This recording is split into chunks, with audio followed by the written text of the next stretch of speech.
always felt pretty good about themselves. It's been good. I've said this for a number of weeks. They've practiced really well from August on. They were a little fatigued, just like we all are. You play a night game, and they get home at 2 or 3 in the morning, and just like myself, went to bed at 2:30 in the morning and get up and work all day, and they're doing the same thing. So there was actually a little more fatigue and probably less energy than there has been over the last few weeks, just based on being a night game. And Coach Glass stressed the importance of their hydration and nutrition and sleep over the next 2 days to get their body back on a normal schedule. Coach then said for the season that Tylan Wallace has the ability to be the next James Washington, just doesn't have the experience. How much does him working with Taylor so much last year as number two help him in that experience part? Because obviously it doesn't look like he's inexperienced this year. First things first, that's a serious beard you got going on. I mean, you're heading toward Duck Dynasty, but well groomed. I mean, that takes a lot of work, doesn't it? Yeah, but I'm saying that's well groomed. I mean, that's a good look. If I ever did that, that's the look I would go for. But what you're saying is correct. Here's the interesting thing about him at this point. He's really just a freshman. He didn't play hardly at all last year, but he did get the quality works in practice. We had him there on the shelf in case something were to happen to one of those guys. We were very fortunate last year that it didn't happen. So he's got a good temperament. He's humble. He's a hard worker. If he continues to do that, he'll have a chance to be a really good player before his time's up here. But to specifically answer that question, it was the practice reps that he got last year that helped him as much as anything, because he just didn't get in the game very much when the game counted.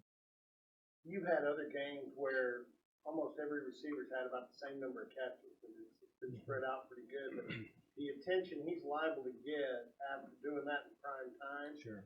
How's that going to help Landon and Dylan and Kyron and everybody else in the month of November? It's the same concept we've had here over a number of years with what we went through with James and Blackman, and even Dez before that.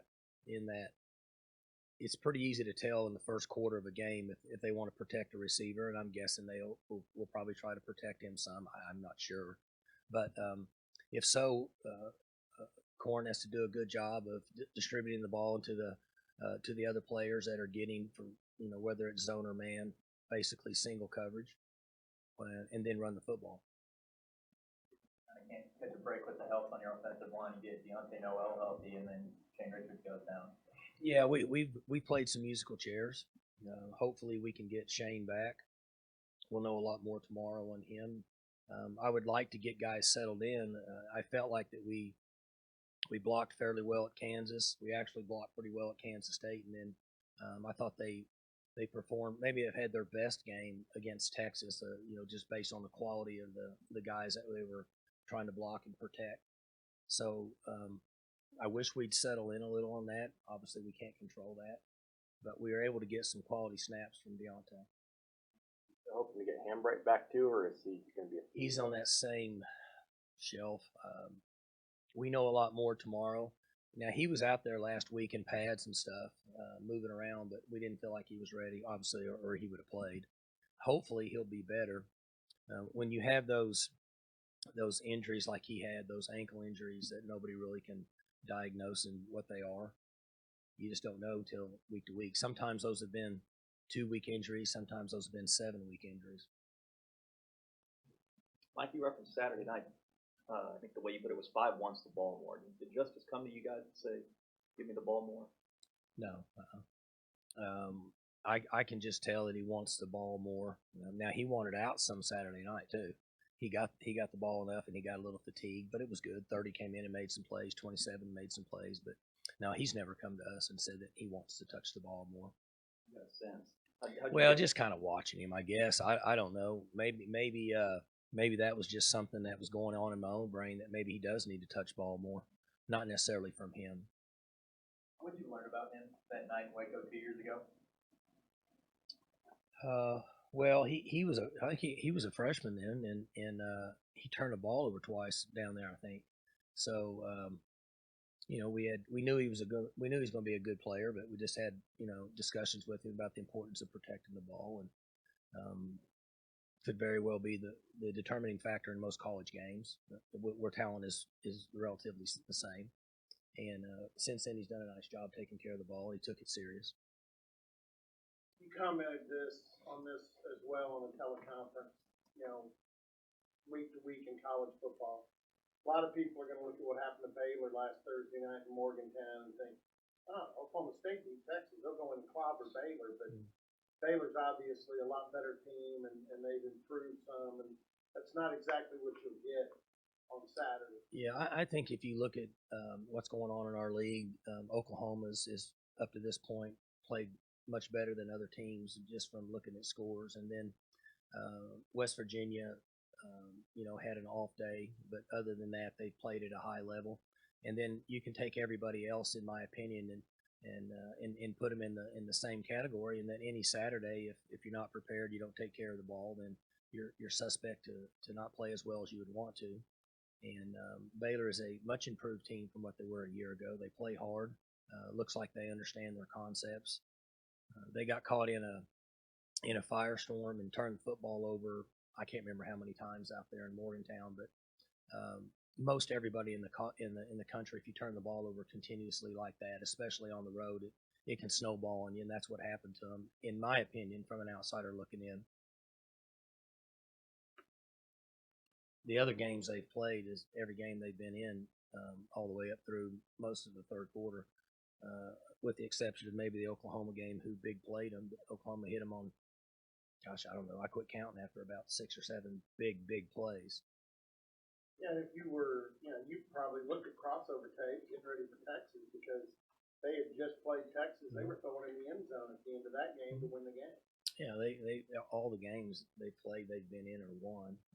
Duke got up on them early, and they battled back in that game, but the rest of them have been pretty much the same. That rule been interesting to get to know in the coaches' meetings and observe, because he's a Penn State guy, and he's from a different part of the country. I don't have a lot of friends in this profession. I don't talk to a lot of people. I don't text a lot of people. So, I enjoy spending time with Matt. The limited amount of time I see him at the meetings, I very seldom see these guys on the road and recruiting anymore, because head coaches get one shot at each young man. So we don't really cross over like we used to years ago. He and I have always had a good relationship, and I've had a lot of respect for what he did when he was back northeast, and then down here he's come in. They're a much better football team, and they play hard, and they have good concepts, and obviously he's doing a good job. I think Chuba played a lot more Saturday than he has in recent weeks. Are you seeing, now that he's halfway through a year, some progress and he's kind of getting it more? He's maturing and getting some quality experience and reps, and showing signs that he's ready to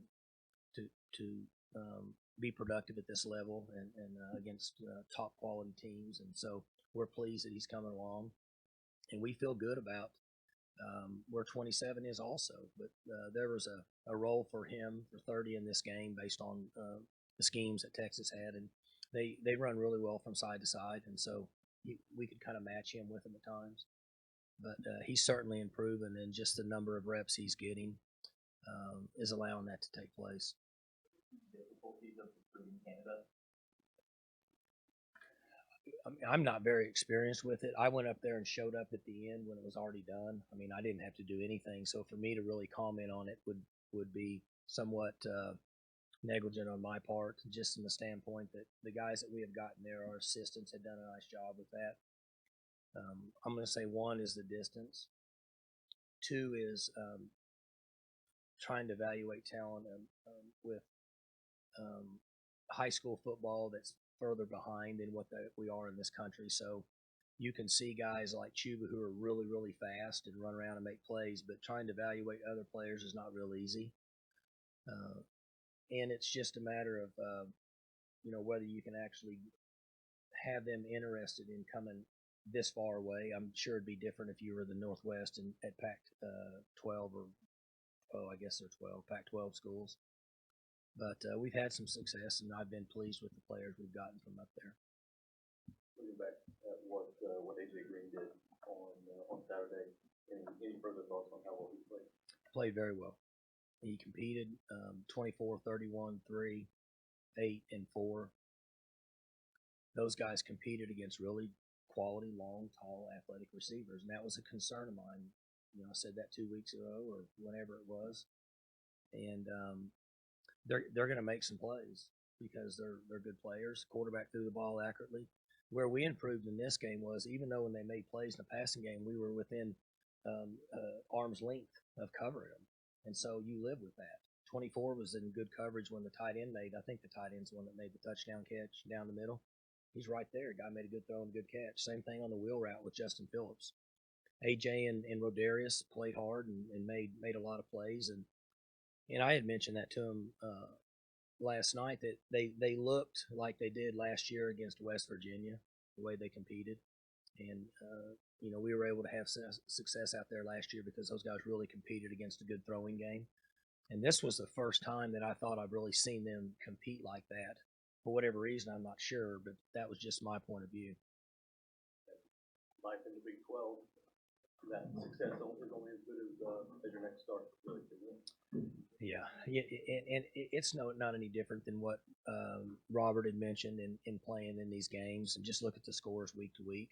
I mean, the NCAA and college football is asked and tried hard based on the rules and things that they've done to create parity, and they've got it now, especially in this conference.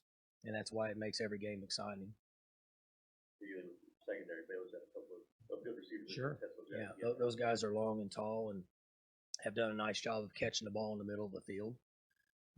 When you compete against teams who have receivers who will go catch the ball in the middle of the field, makes it a little more difficult in what would be their RPO system.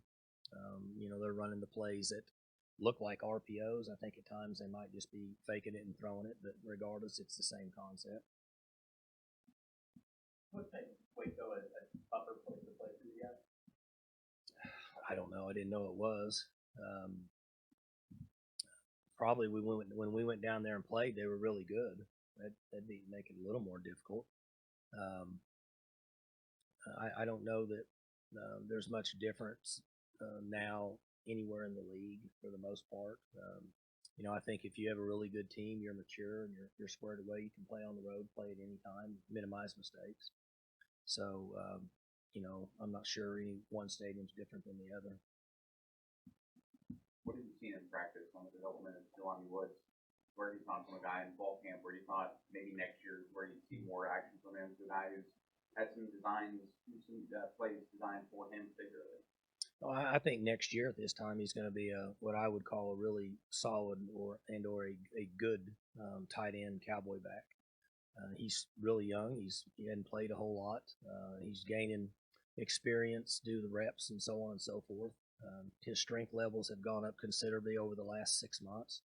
It's difficult when you come in there as a 6'8" quarterback and all of a sudden you're now putting your hand on the ground sometimes or playing in the world where it's really, really physical. And his strength levels weren't up to par. And I said at this time next year, based on his development with Coach Glass and strength conditioning, should put him at a level to where he can be very competitive. But he has come along and has done better up to this point than I thought he would. And he's made some plays for us. So he's a good weapon for us to have. And, his length, and he's 265 pounds by default. He's still thin. I would expect for him to be a pretty thick 275 at this time next year. But he's a guy that fits into our system now, and Mike and the staff have done a good job of designing some things for him that give him a chance to have success based on his structure of his body. It was amazing too, and I remember the Kansas game. He had a couple of big blocks, one on Justice touchdown run, and then he had a huge block on one of Cornelius's keepers. He's doing a nice job. At times, again, I go back to his body, the way that he's put together. At times, it can be a little difficult. He hasn't necessarily conquered hip roll and leverage yet, and it's a little difficult when you're as tall as I think he's 6'8". I don't know how tall he is, but he's way up there. Sometimes it's easier for hip roll and leverage for guys that aren't that tall. So he's learning all that. Coach Mack's doing a good job with him, on the sled and drills and teaching him flexibility to bend his hips and so on and so forth. So he's going to be a good player here before he leaves. That third down that kind of iced the game, was that always supposed to be Taylor keeping it running, or is that a read he made? They're all reads. Gosh, I don't know if the number of times that he's kept a ball based on just telling him are so minimal. I can't even remember them. Most everything that we do here is some sort of a read, either a two-way or a three-way read. How important was that open day for you guys to simplify things on both sides of the ball? Well, we needed it just from a standpoint of to kind of look and see where we are. And I didn't feel like we had coached very well, and I said this before, and I'll say it again, that your illustration of how well you coach during the week happens on Saturday. Sometimes coaches blame players, sometimes outside people may blame players, but in most cases it's the coaches. They're going to draw a picture for you on Saturday if you've done a nice job or not. Unfortunately, there's times that we do too much, or we don't do enough, or we get in a game plan and get stuck and can't really rally out. But I told the staff Sunday morning, because the last few weeks I said we're not getting a very good illustration of how we're coaching, so we need to find something, do something different, figure it out. And I told them Sunday, you got a nice picture of a good job coaching what you did the last 2 weeks because of the way they played. And so hopefully we can continue to learn from things that we've done, and we're probably doing too much, which coaches do. If you're in a situation where you're not as mature, you're maybe limited, you have younger players, you should go backwards instead of going forwards. And sometimes you try to get on a chalkboard and outcoach the other team, and in most cases it's not going to happen. Most guys that coach at this level and/or I know in this conference are pretty smart football coaches. So it's all about execution and players understanding, having a clear mind so they can have fast feet instead of a cloudy mind and slow feet. We've played with a lot of slow feet over the last month. A little bit, excuse me, can I piggyback on that? With a little bit of technicalness to your answer, give us a good example of simplifying a scheme or a game plan. You hear that all the time, you simplify. What do you do when you simplify? I give you two ways to get a better feel for it. On the offense, if you're running a football play, everybody to a certain extent is supposed to be blocked except for a guy coming from the second level. If they're not, then that means you had a missed assignment. Well, if you have a bunch of those, and that means you got two things going on. One, you have players that are incapable of learning the system you put in, or two, you got too many plays. And then defensively, defense is all about getting aligned properly and then understanding your gap and your technique and responsibility, and you kind of build a net. Every gap that the offense has the ability to run in or throw in, gap or zone, should be defended by a defender at some point. Somebody should have their head in a gap, or there should be somebody in a zone or in a man coverage. And if that's not happening enough, then you must have too many different calls on defense or players that don't understand. And so in simplifying that, if you go into a game with 24 offensive plays and you're having missed assignments that are on the high end, maybe you need 18 plays. So that allows you to rep those plays more in practice during the week, and maybe you get a better feel for what's going on. That's kind of an example of what I'm talking about whenever I talk about maybe having too much and we need to simplify. Yeah, that's what I was saying. It's the same on defense. Guys got to be in the right spot. Now, if they make you miss, or you miss a tackle, or if they go up for a ball and they out jump you, that may not necessarily be scheme. That may be athleticism.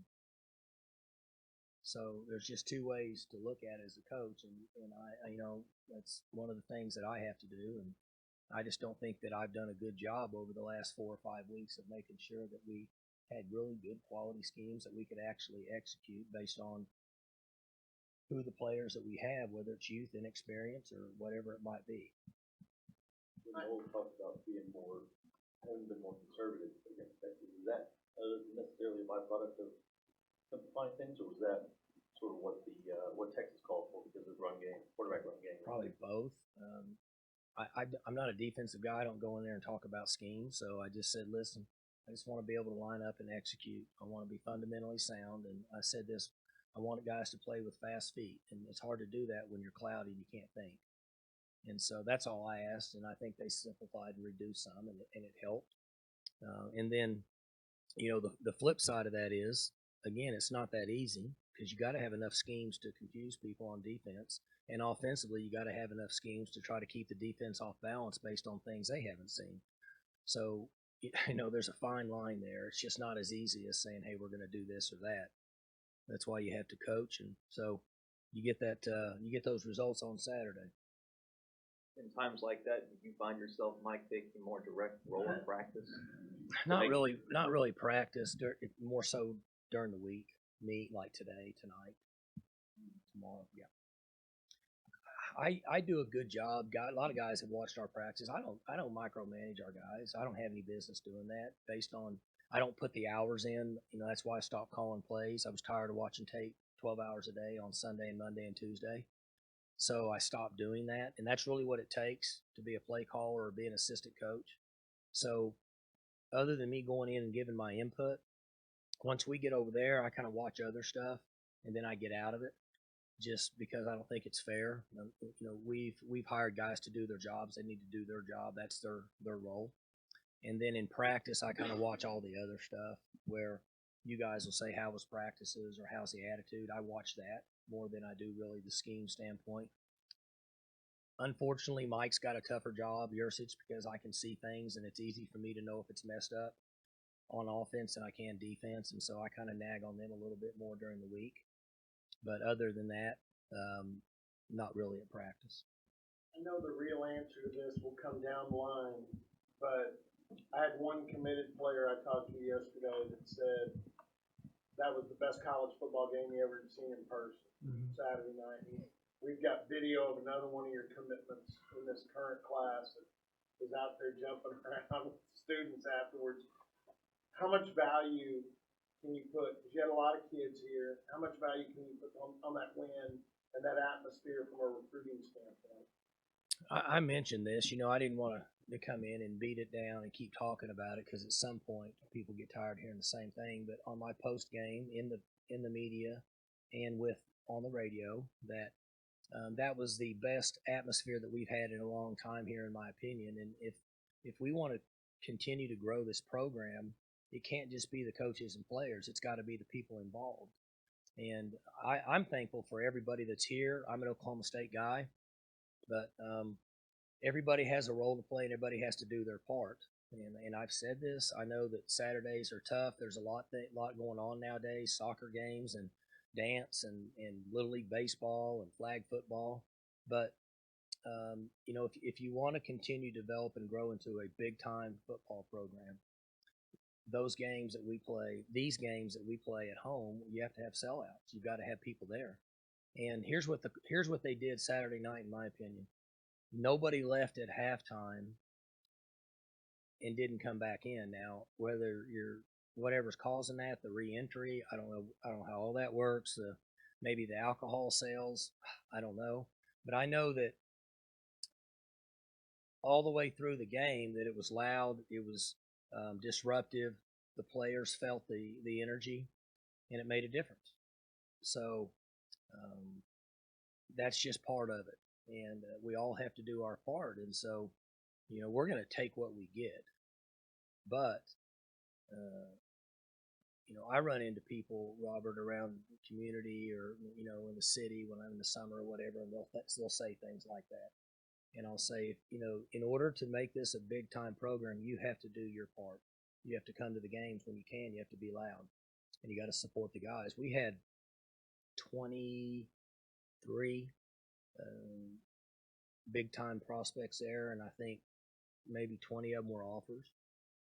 And I'm going to guess that all of them left saying that this was a big-time college football environment. It makes a big difference when you're recruiting against other schools that are trying to accomplish the same goals that we are. So, kudos to the fans and the alums and everything, but it can't just be homecoming. It's got to be every game. And so it's the chicken and the egg concept, right? What goes first? And so I don't know that anybody's ever come up with a clear answer on that, but I know this: we have to do our part, and the people that love this school and this program have to do their part. if it's going to be a big time organization. There's not many top tradition rich top 10 or 15 programs across the country that don't have big time crowds on game day. Well, you can just use Nebraska as an example, and I'm sure they wish they would have played well over the last 7 to 8 years, and I think they sold out every game, right? So that's ultimately that's what you're looking for. Recruiting standpoint, from a program perception standpoint, how much does that bowl streak mean to Oklahoma State? How much did what? The bowl streak, how much does that mean to Oklahoma State? The bowl streak. Oh, I mean, certainly like to win enough games to get in a bowl. Just from the standpoint, the more games you win, the better chance you have to do everything. I've said this before.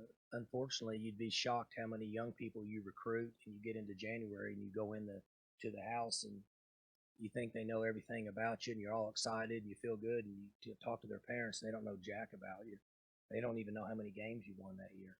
I mean, I'm talking probably over half. We live in a different world. People have so many other things going on that they're not focused on, and that's why it's difficult to fill stadiums now, because of all the other outside things going on.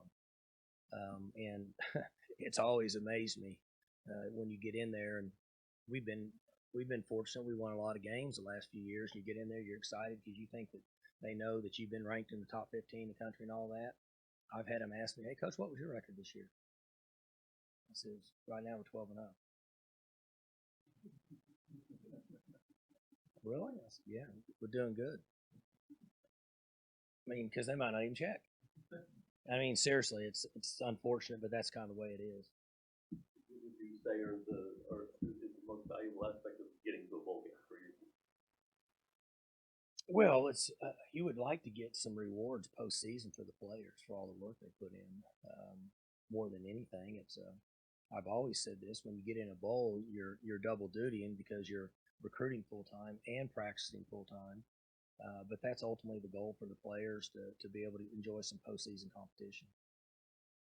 Do you feel like you guys have a better handle on the recruiting aspect this year, being that you've now been through the early signing period once? Sure.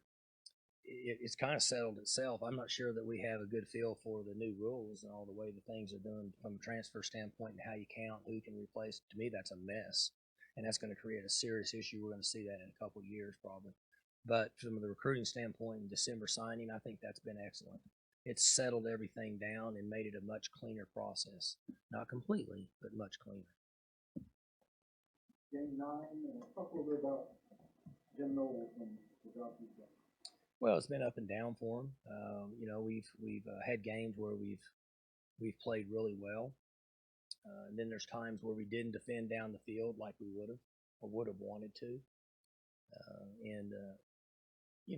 The harsh realism of that is the same thing I tell you guys. I tell the staff. No matter what we're doing on Saturdays, players are giving you a picture of how well we're coaching them and how much they understand. And part of being a quality football coach, in my opinion, is to be able to make adjustments and make that positive each week. It's never going to be perfect, but you got to get better and better each week. So it's a work in progress for us at this time. Is it the coaches have a hard time adjusting to Big 12 football? Outside this league? Yeah, I mean when they come in. You talking about Jim? Is that what you mean? I'm not trying to just point him out, but I'm just talking about coaches in general. I'm guessing if you played teams from this league that have a style of offenses that we have, and you get a 2-day week to prepare for them, it's probably not as smooth as maybe some of the other teams that you're playing. That'd be my guess. The difference in this league is, I said this a lot, offensive coordinators and offensive coaches in this league aren't scared to continue to exploit you over and over and over and over and throw it down the field continuously over and over and over and over, where in other leagues it's not as popular. That's the difference. Like that maneuver you guys had on the punt to get Texas to jump off sides, where did that kind of come from, and did you have to check with anybody to make sure that it was within the rules? No, it's within the rules. MK and Cash put that in, and they bring all their special teams plans to me on Sunday afternoon, just like yesterday. and I go over it with them. I do a lot of special teams work myself, and then I compare notes with them, and then they put the majority of the plan in, probably 90% of it. I might have a play here or there that I want to put in, but for the most part, it's those guys and their concepts. And so that was a play that they wanted to put in for this game, and we had a little time to work on it based on having the open week. And so it worked for us, obviously. What happened was better than what we had anticipated, but you can always shift and run a play, and that's basically what we were doing. We just didn't have to run a play. What did your boys think of your commentary on Twitter the other night? I take it they're on social media. Talking about my team. Son. Oh, well, they know how I feel about social media. I don't even like them being on it. And as much as I can't stand it, they're on it. But I tell them that, that's a risk they take of getting beat up on social media, being on there. And they laugh about it. I let them stay up late last night to watch. We were watching different deal, Football Life, and then they watched the news, and so I can't even remember what channel it was, whatever channel that he's from, and they had that one on about the social media, and they kind of laugh. They get a kick out of all that, but they know that I don't like social media. I don't have any desire for any of that. It's here forever, though. It is what it is. It's all good. Yeah, see, I'm watching. That's exactly right. You guys good? How you feeling about Gunner's chances of this week of finishing? They've done well. They've had a great year. The coaches have done a nice job. There's a lot of excitement in Stillwater. They're going to play a really good team. I mean, I have not seen Del City play. I mean, I've not seen any of it, but obviously I think they only lost one game, so they're a good team. Both teams probably about equal, and a lot of fun for the community, a lot of fun for the people here. It's been pretty cool to go to the games, the ones I've been to here in town, and it's a lot of people come to the games.